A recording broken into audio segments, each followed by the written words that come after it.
Kalau kamu lahir dari orang tua yang tidak kaya, orang tua yang kelas menengah ataupun ya kelas bawah, dan sekarang kondisimu, misalnya kamu usia 20-30 tahun dan kamu masih ada di kelas menengah atau kelas bawah, maka sebenarnya itu bukan sepenuhnya salahmu. Sekali lagi, bukan sepenuhnya salahmu. Ya, ada salahmu juga, tapi ya nggak sepenuhnya. Kenapa saya bilang nggak sepenuhnya? Karena memang orang kaya dan selain orang kaya, jadi orang menengah, orang miskin, dan orang kaya itu bermain pada game yang berbeda. Jadi dari awal memang settingannya udah beda. Tapi ini bukan sesederhana, oh dia anak orang kaya maka dia pasti kaya. Bukan kayak gitu. Tapi orang kaya itu dari awal mereka itu sudah memiliki pemahaman yang berbeda tentang realita kehidupan yang mana orang menengah dan orang miskin tidak diajarkan. Artinya, apa yang kamu pelajari dari kamu baru lahir sampai kamu sekolah, sekolahnya pun mungkin dari TK, SD, SMP, SMA, S1, S2, S3, itu adalah hal yang totally berbeda, yang benar-benar berbeda dengan apa yang dipelajari oleh orang kaya. Saya buktikan sekarang. Yang pertama, itu adalah tentang hutang. Ini yang pertama, dari sekian banyak saya akan jelaskan beberapa. Yang pertama, hutang aja. Orang miskin, orang menengah, diajarkan untuk selalu menghindari hutang. Jangan hutang, jangan hutang. Beli rumah, beli aja rumahnya, jangan hutang.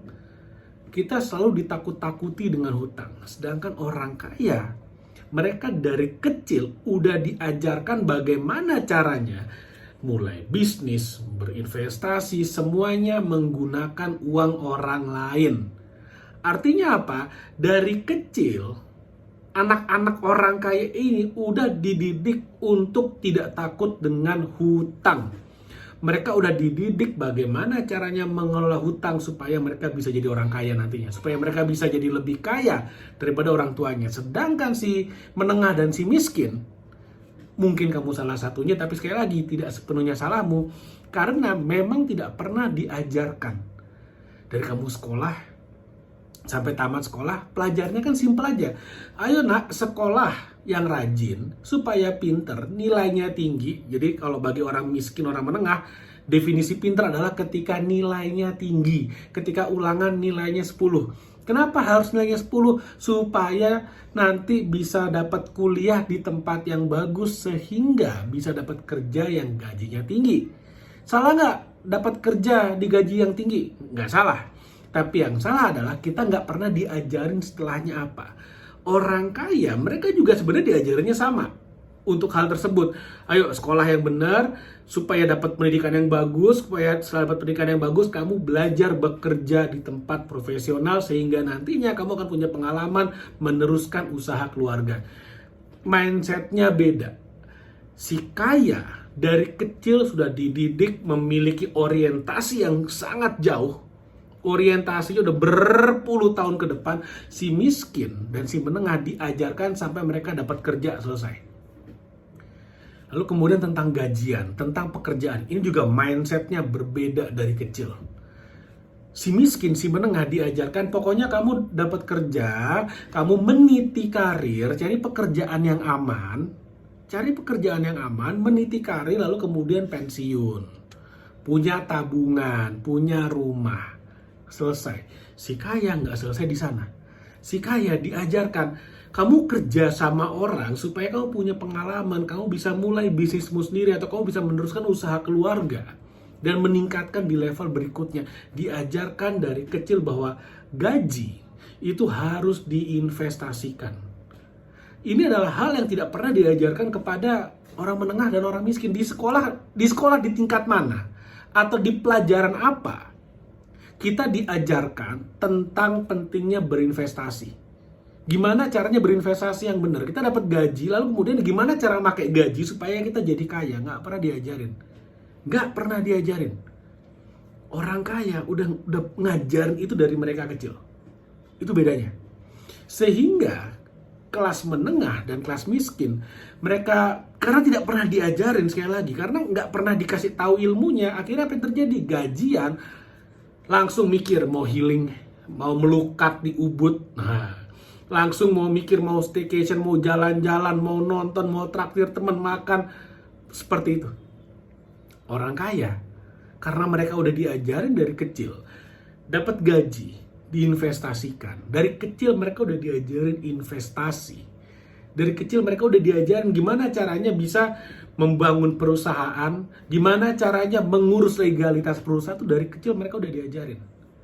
Sehingga ketika mereka terjun ke masyarakat, ketika mereka selesai dengan jenjang sekolah, jenjang perkuliahan mereka selesai, mereka udah punya fondasi, cara berpikir, mindset yang kemudian akan melontarkan mereka, melentingkan mereka menjadi orang kaya. Tinggal berproses aja karena semuanya udah mereka miliki, pengetahuannya, dan yang paling penting networknya, relasinya, mereka semua udah punya. Apakah artinya miskin dan menengah tidak punya harapan? Ya jawabannya nggak juga. Sekali lagi, bukan sepenuhnya salahmu kamu sekarang adalah ada di kelas menengah atau kelas miskin, nggak sepenuhnya. Tapi ada hal-hal yang sebenarnya bisa kamu kontrol, ada hal yang bisa kamu rubah. Kalau kamu mau naik kelas, misalnya dari kelas miskin mau naik ke kelas menengah, dari kelas menengah mau jadi kelas kaya. Dan sekarang adalah waktu yang terbaik untuk kamu bisa naik kelas. Kenapa? Karena kalau kita lihat global ekonominya, makroekonominya, tatanan dunia ke depan akan berubah. Ini tidak akan pernah diajarin dimanapun. Sekali lagi, informasi seperti ini kamu tanya ke guru ekonomimu di SMP, SMA, mereka nggak akan menjelaskan hal seperti ini. Kenapa ya? Saya juga nggak ngerti. Mereka nggak akan menjelaskan. Tapi saat ini tatanan dunia mulai berubah. Bukan baru mulai hari ini, enggak, tapi sudah beberapa tahun terakhir. Sekarang kita lihat. Ingat nggak ketika gerbang tol yang dulunya manusia sekarang udah diganti jadi GTO, gerbang tol otomatis. Kebutuhan manusia dikurangi oleh mesin. Oke? Itu yang pertama. Yang kedua, kamu lihat restoran-restoran cepat saji, McDonald, KFC. Yang dulunya kita ngantre di kasir, satu restoran, outlet KFC, kasirnya ada 5, ada 6. Sekarang kasirnya cuma 1. Kita ngordernya pakai mesin. Mau KFC, mau McD, semuanya pakai mesin. Kalau kamu datang ke negara maju sekarang nih udah ada nih, misalnya ke Walmart di Amerika, kasirnya panjang. Dulu manusia semua, tapi sekarang yang pakai manusia tinggal 1 atau 2, sisanya udah mesin. Itu namanya self check out. Jadi kita scan sendiri, masukin plastik sendiri, bayar sendiri, keluar, selesai. Self check out. Kebutuhan manusia dikurangi dengan adanya mesin. Munculnya AI, artificial intelligence, itu ke depan akan menghapus banyak sekali pekerjaan. Kita lihat sekarang di pabrik-pabrik udah banyak sekali yang pakai robot, semua otomatisasi. Dengan adanya AI, pekerjaan-pekerjaan yang beberapa waktu yang lalu ngetren banget, seperti misalnya copywriter, seperti misalnya pekerjaan-pekerjaan yang sifatnya desain grafis, sekarang udah sangat berkurang sekali. Karena muncul AI. Mau bikin desain buku, mau bikin desain grafis, mau bikin gambar, mau bikin poster, tinggal ketik, enter, jadi barangnya. Artinya apa? Dunia mulai berubah. Kenapa saat ini orang miskin masih disubsidi sama pemerintah? Kenapa? Karena mereka masih dibutuhkan untuk bekerja di perusahaannya orang kaya. Bayangkan ketika kemudian semuanya udah diganti dengan robot, orang miskin akan hilang pekerjaannya. Sorry, sekali lagi, saya ralat. Orang miskin yang nggak punya skill, atau siapapun yang nggak punya skill, orang miskin, orang menengah yang nggak punya skill yang spesifik, yang benar-benar dipakai, yang benar-benar berguna, bermanfaat, dan tidak bisa diduplikasi oleh mesin, oleh robot, oleh kecerdasan buatan, dia akan kehilangan tempat. Kerjaan admin, kasir, penjaga gerbang tol, pramusaji, banyak sekali pekerjaan-pekerjaan yang akan hilang. Banyak sekali. Jadi kalau misalnya sekarang kamu berpikir bahwa tamat SMA, SMK, yang penting bisa bekerja, sekarang masih bisa. Untuk beberapa tahun ke depan, mungkin di Indonesia 5-10 tahun ke depan, tapi habis itu habis hilang. Dan ketika waktu itu terjadi, maka hanya ada 2 kelas di dunia ini. Si kaya dan si miskin. Si menengah, sekarang waktunya mereka punya pilihan. Mau turun atau mereka mau naik kelas. Apa yang kemudian men-trigger si kelas menengah turun dan naik? Pertama, skill mereka. Apakah mereka bisa bersaing di era teknologi? Dan yang kedua, apakah mereka bisa ngelawan inflasi atau tidak loh? Apa hubungannya dengan inflasi? Saya cerita. Jadi ke depan, siapa yang menguasai komoditas, dialah yang akan naik kelas. Jadi orang kaya akan jadi elit kalau menguasai komoditas. Kalau udah elit ya udah, dia udah top of the top. Elit itu artinya secara harfiah adalah the top 1%. Orang tertinggi 1%, 1% teratas, itu definisinya elit. Nah, pertanyaannya, si 60-98% dia mau ke atas atau dia mau ke bawah? Kalau dia mau ke atas, kok mereka yang menguasai komoditas akan naik kelas. Yang tidak, dia akan turun. Kenapa? Karena inflasi, harga barang naik, gaji tidak akan naik setinggi kenaikan harga barang. Tapi kan inflasi hanya 3-4-5% per tahun. Oke, iya itu benar kata pemerintah. Tapi kamu bisa cek lah, kamu bisa googling, kamu bisa tanya ChatGPT misalnya, berapa sih angka inflasi sebenarnya? Kamu bandingin beras 2 tahun lalu dengan tahun ini, berapa harganya bedanya? Kamu bisa bandingin uang sekolah tahun lalu dan tahun ini, berapa kenaikannya? Harga rumah, properti, tahun lalu dan tahun ini, berapa bedanya? Kalau saya nggak salah, nanti kamu bisa cek lah. Kalau saya salah bisa dikoreksi, tulis komen, kita diskusi, it's okay. Sekitar 15-20% itu real inflasi di lapangan. Artinya kalau kamu kerja, naik gajimu hanya 5%, 10%, itu namanya kamu dimiskinkan pelan-pelan, bahkan kamu nggak sadar. Nah, artinya apa? Kalau kamu mau naik kelas, kamu harus memegang barang yang harganya akan naik, itulah inflasi. Inflasi kan harga naik. Siapapun yang megang barang itu, megang barang yang harganya naik, misalnya properti, misalnya kamu punya sekolah, misalnya kamu punya perkebunan, kamu punya sawit, kamu punya sawah berhektar-hektar, kamu punya komoditas, ketika komoditas harganya naik, selamat, kamu akan makin kaya. Bahkan hanya dengan memegang komoditasnya aja, kamu udah jadi makin kaya. Kenapa? Karena harganya naik, karena inflasi. Nah, balik lagi sekarang. Gimana caranya kamu bisa memiliki barang-barang itu kalau kamu nggak punya skill? Hubungannya apa? Kalau kamu nggak punya skill, kamu kerjaan pun akan tidak punya. Ketika kamu nggak punya pekerjaan, kamu nggak punya income, jangankan bisa memiliki komoditas seperti invest di properti, invest di emas, bertahan hidup aja susah. Nah, makanya penting sekali kamu punya satu yang namanya sumber income yang bisa menopang kehidupanmu. Sangat penting sekali. Kalau sekarang kamu kerja misalnya, oh saya sekarang kerja sebagai admin, gaji 5 juta. Salah nggak kerja jadi admin gaji 5 juta? Jawabannya nggak salah. Bersyukurlah masih punya kerja saat ini, bersyukurlah. Nah, tapi kenapa tidak? Karena kamu udah nonton video ini, kamu udah ngerti apa yang sedang terjadi di luar sana. Saya bicara global ya ini ya. Kalau sekarang kamu nggak percaya, kamu masih ngerasa ini cerita doang, terserah. Tapi kamu bisa lihat ke belakang, dan apa yang kamu lihat ke belakang itu akan terjadi ke depan. Kamu bisa lihat sekali lagi gerbang tol, kamu bisa lihat sekali lagi, kamu datang ke KFC, ke McDonald, semua pekerjaan sudah mulai digantikan. Kalau kamu kerja di pabrik-pabrik, kamu bisa lihat yang tadinya banyak manusianya sekarang udah mulai otomatisasi. Apalagi yang namanya buruh, mohon maaf, punya satu hari raya, tanggal 1 Mei, di mana mereka boleh demo. Hati-hati. Kemarin kejadian, kalau nggak salah di Cirebon, demo tutup pabriknya beneran tutup, akhirnya nganggur semua.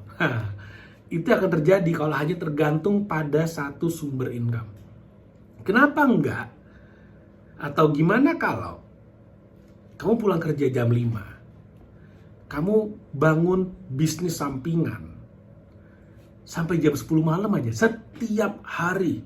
Hari libur 8 jam full time kamu gedein bisnismu. Ketika kamu udah punya bisnis sampingan dan kamu benar-benar tekun, kamu benar-benar belajar, kamu benar-benar invest leher ke atas, belajar, beli buku, ikut seminar, ikut workshop, maka yang terjadi adalah income dari bisnis sampinganmu itu akan naik. Karena kamu terus belajar, kamu terus improve skillmu. Sama seperti sekarang kamu kerja di admin. Awal kamu kerja di admin, masih masa percobaan, mungkin masih salah, dikit-dikit salah sini, salah situ. Dibenerin sama supervisor, dikoreksi sama supervisor. Bisnis online pun sama, kamu punya bisnis sampingan. Awalnya mungkin belum ada yang beli, belum ada penjualan. Tapi kemudian kamu belajar lagi, kamu perbaiki, kamu improve sampai akhirnya ada penjualan, kamu improve lagi, kamu scale up lagi, kamu tingkatkan lagi. Sampai akhirnya dalam waktu 6 bulan misalnya, gajimu 5 juta, gaji bisnis sampinganmu 5 juta, udah sama tuh. Di titik itu kamu udah lebih aman, lebih secure. Kerjaanmu kenapa-napa, kamu digantikan robot, kamu happy-happy saja. Kenapa? Hidupmu udah ditopang oleh bisnis sampinganmu. Bahkan kalau kamu dipecat, di bisnis sampinganmu kamu bisa lebih full time. Akhirnya apa? Kamu bisa income-nya naik. Dan di saat itulah kamu mulai tuh bisa mikir, oke, saya mau beli properti kah, saya mau beli tanah kah, mau beli kebun kah, terserah mau beli apapun, mau beli emas kah, mau beli perak kah, karena kamu tahu, karena kamu udah punya pengetahuan, kamu udah punya informasi jangka panjang bahwa ke depan siapa yang punya komoditas, siapapun yang bisa naik ombak, memanfaatkan inflasi. Karena inflasi kan harga naik. Kalau kamu megang barang, harganya naik, kamu makin kaya. Sesimpel itu. Itu adalah cara kaya dari orang kaya. Itulah kenapa orang kaya makin kaya. Mereka punya properti, mereka punya emas, mereka punya komoditas-komoditas yang harganya naik. Sehingga mereka makin kaya. Nah, pertanyaannya sekarang, gimana caranya kamu sambil kerja bisa mulai bisnis sampinganmu? Saran saya, kamu bisa belajar dari buku ini. Scroll Like Cuan. Di buku ini kamu akan belajar gimana caranya dari media sosial bisa membangun bisnis online.